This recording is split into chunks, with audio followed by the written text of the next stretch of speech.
श्रीमद् वाल्मीकीय रामायण अरण्यकांड 12वां सर्ग 37 श्लोक।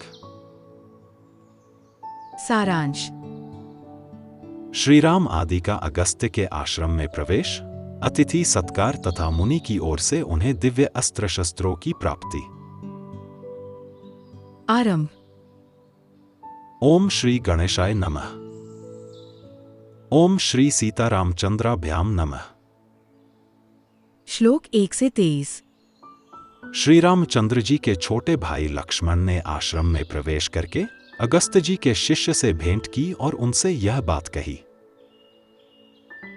मुने, अयोध्या में जो दशरथ नाम से प्रसिद्ध राजा थे, उन्हीं के ज्येष्ठ पुत्र महाबली श्री रामचंद्र जी अपनी पत्नी सीता के साथ महर्षि के दर्शन करने के लिए आए हैं।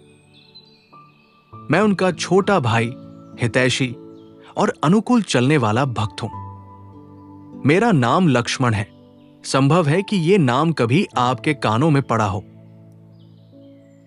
हम सब लोग पिता की आज्ञा से इस अत्यंत भयंकर वन में आए हैं और भगवान अगस्त्य मुनि के दर्शन करना चाहते हैं। आप उनसे ये समाचार निवेदन कीजिए। लक्ष्मण की वह बात सुनकर उन तपोधन ने बहुत अच्छा कहकर महर्षि को समाचार देने के लिए अग्निशाला में प्रवेश किया। अग्निशाला में प्रवेश करके अगस्त्य जी के उस प्रिय शिष्य ने, जो अपनी तपस्या के प्रभाव से दूसरों के लिए दुर्जय थे, उन मुनिश्रेष्ठ अगस्त्य के पास जाकर हाथ जोड़ लक्ष्मण के कथनानुसार उन्हें श्री रामचंद्र जी के आगमन का समाचार शीघ्रता पूर्वक यों सुनाया। महामुने, राजा दशरथ के ये दो पुत्र श्रीराम और लक्ष्मण आश्रम में पधारे हैं। श्रीराम अपनी धर्मपत्नी सीता के साथ हैं। वे दोनों शत्रुघ्न वीर आपकी सेवा के उद्देश्य से आपका दर्शन करने के लिए आए हैं।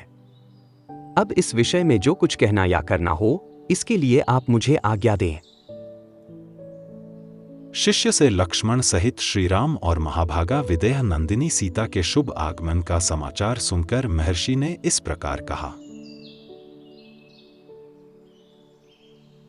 सौभाग्य की बात है कि आज चिरकाल के बाद श्री रामचंद्र जी स्वयं ही मुझसे मिलने के लिए आ गए। मेरे मन में भी बहुत दिनों से यह अभिलाषा थी कि वे एक बार मेरे आश्रम पर पधारते। जाओ, पत्नी सहित श्रीराम और लक्ष्मण को सत्कार पूर्वक आश्रम के भीतर मेरे समीप ले आओ। तुम अब तक उन्हें ले क्यों नहीं आए? धर्मज्ञ महात्मा अगस्त्य मुनि के ऐसा कहने पर शिष्य ने हाथ जोड़कर उन्हें प्रणाम किया और कहा, बहुत अच्छा, अभी ले आता हूं। इसके बाद वह शिष्य आश्रम से निकलकर शीघ्रता पूर्वक लक्ष्मण के पास गया और बोला, श्री रामचंद्र जी कौन है? वे स्वयं आश्रम में प्रवेश करें और मुनि के दर्शन करने के लिए चलें। तब लक्ष्मण ने शिष्य के साथ आश्रम के द्वार पर जाकर उसे श्री रामचंद्र जी तथा जनक किशोरी श्री सीता का दर्शन कराया।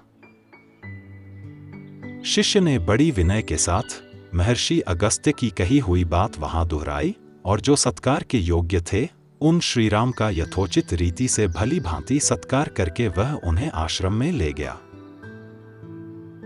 उस समय श्रीराम ने लक्ष्मण और सीता के साथ आश्रम में प्रवेश किया।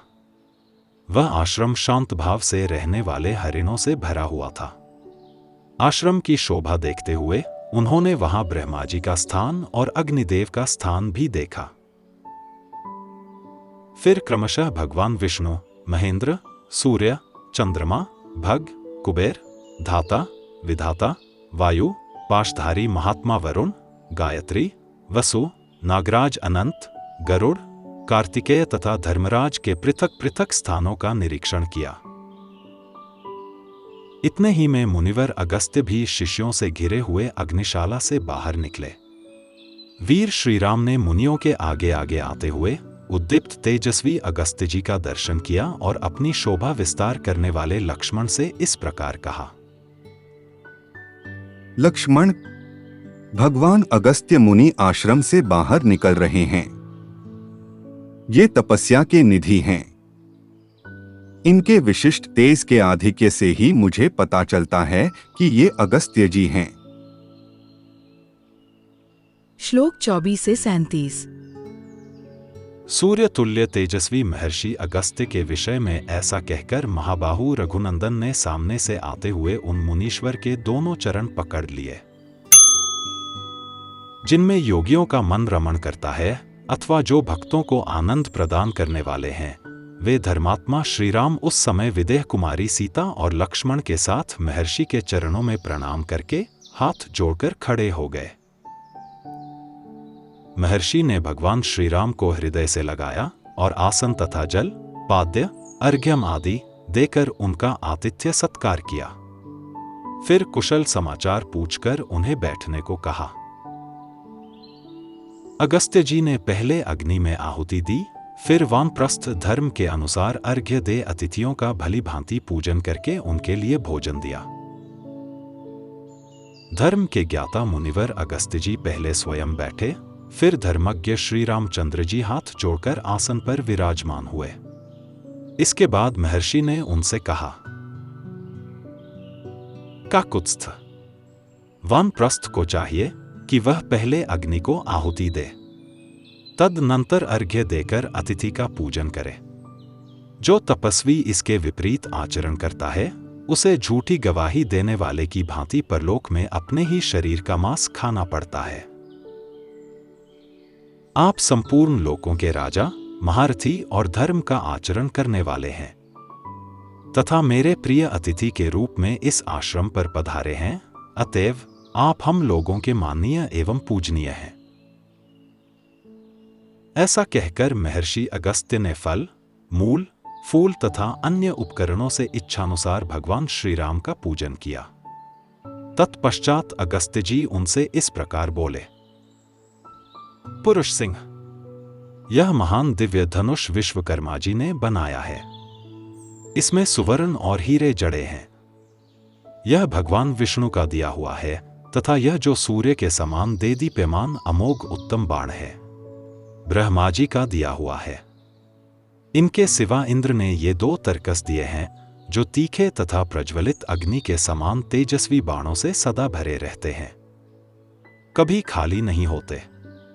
साथ ही यह तलवार भी है जिसकी मूठ में सोना जड़ा हुआ है। इसकी म्यान भी सोने की ही बनी हुई है।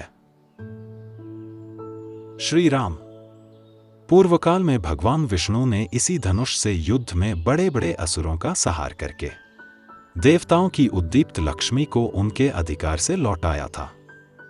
मानद, आप यह धनुष, ये दोनों तरकस, ये बाण और यह तलवार राक्षसों पर विजय पाने के लिए ग्रहण कीजिए, ठीक उसी प्रकार जैसे वज्रधारी इंद्र वज्र ग्रहण करते हैं। ऐसा कहकर महान तेजस्वी अगस्त्य जी ने वे सभी श्रेष्ठ आयुध श्री रामचंद्र जी को सौंप दिए। तत्पश्चात वे फिर बोले, इस प्रकार श्री वाल्मीकि निर्मित आर्ष रामायण आदि काव्य के अरण्यकांड में 12वां सर्ग पूरा हुआ। Presented by doctor T.K. Bansal, a blind scientist. Please like and share this video and don't forget to subscribe my channel. जय श्री राम।